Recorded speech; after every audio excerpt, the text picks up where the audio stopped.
There are businesses all in that could be under $100,000, let alone what most people think of fast food and millions of dollars in investment. So definitely not for the rich. There are ways to fund these businesses as well without having to come out of pocket for the full amount. My biggest recommendation is going and looking at the item 19, which is their financial representation.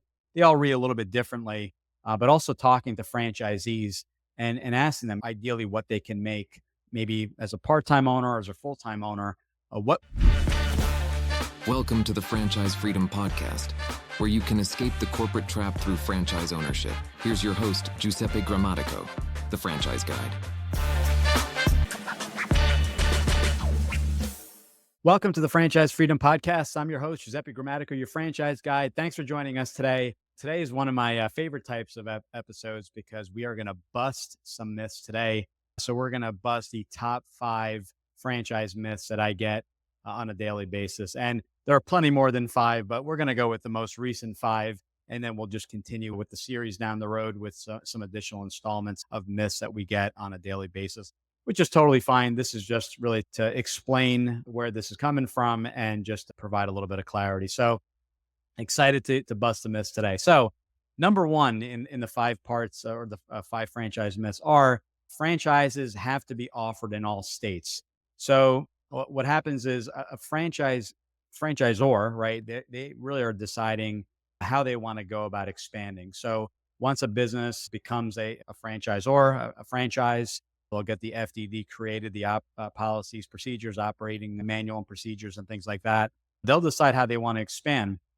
They'll decide if they want to have an in-house sales force to help grow the brand, work with franchise coaches, consultants, and brokers.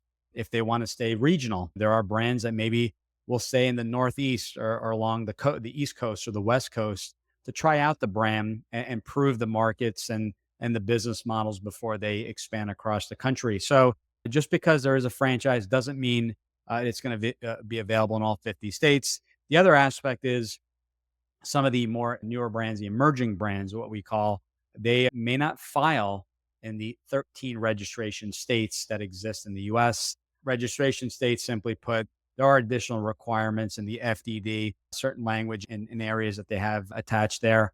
And some brands that are more emerging may wait a little bit longer to get registered in their state. So not a negative in any way. So they may start off in 37 states before opening up because they'll need that extra data, that financial data that each state will require. If you don't see it, it could just be local strategy in your state and hopefully down the road. You can always contact the franchisor directly and they'll talk to you about their future expansions. Another one I get, and I talked about this before, is that franchisees do not own 100% of their business. And that is simply not true. A franchise owner will set up their own legal entity. Typically, we see an LLC, an S corporation, even a C corporation. Those are the top 3 legal entities, and you own the business. You run the business, you own your business. So it may be a nail salon functioning here in central New Jersey, and that's great. You don't own the franchisor's business, you own your business. So you get the system, you follow the system, you get the support, you pay that ongoing typical royalty, which is a percentage. Some brands do a flat fee, but you own 100% of that business all day long. There's no giving back to the franchisor that they own it. This is a conversation that comes up quite a bit, and I'm not sure if there's some information out there that says otherwise, but it has come up, so I wanted to address it. It is your business.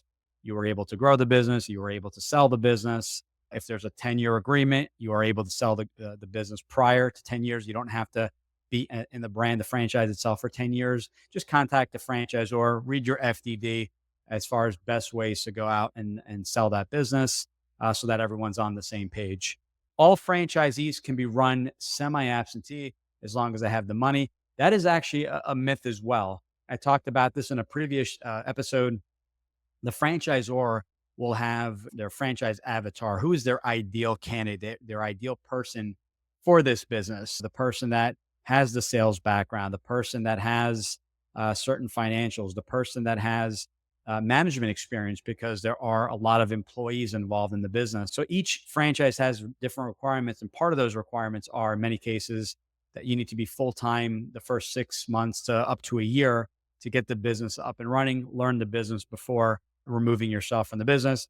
And in other cases, you are able to run the business part time. So, a part of the value that I bring to the table is that when we're looking at brands and putting together what the ideal business looks like via the business characteristics we talked about in one of the previous episodes, is that let's go back and say, okay, what does this ideal business look like? If you cannot leave your job initially, then we're not going to look at brands that need full time involvement from the get go, obviously. So we take a look at that. We know what the offerings or the requirements, I should say, for the brands are, and we spend a lot of time there. Number four, franchises are only for the rich.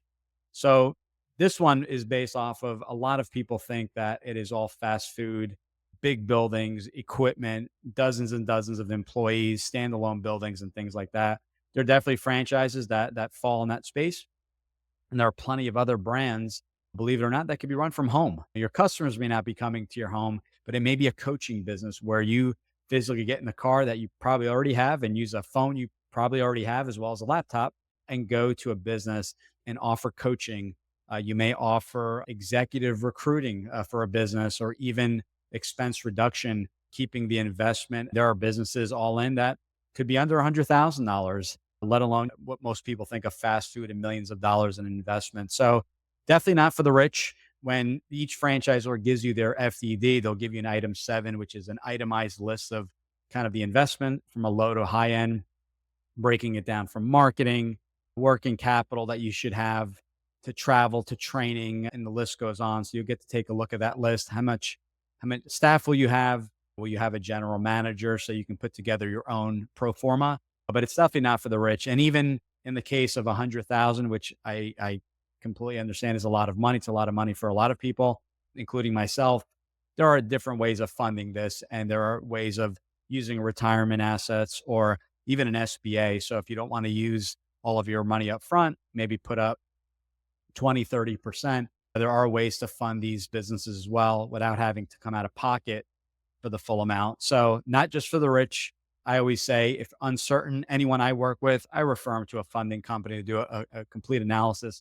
It's completely free. They'll check the credit rating. They'll check your current income if you're going to be keeping your job, liquidity, net worth. They're going to take a look at the big picture and then figure out what are the funding options. And then once you figure out the funding options, like the SBA, how large of a loan can I qualify for? That it's a free service. You only pay if you move forward. Usually for the companies we work with, if you decide to move forward, something I encourage everyone getting pre-approved when you're buying a home. You want to see what your buying power is, how large of a loan I can get, and then figure out what your ideal price range is. And another one, and this is an interesting one that has come up a little bit more recently, is that in order to make money with a franchise, I have to buy more than one location and or more than one territory. So taking a step back, most brands, you don't have to buy more than one. You're able to buy a single location to start.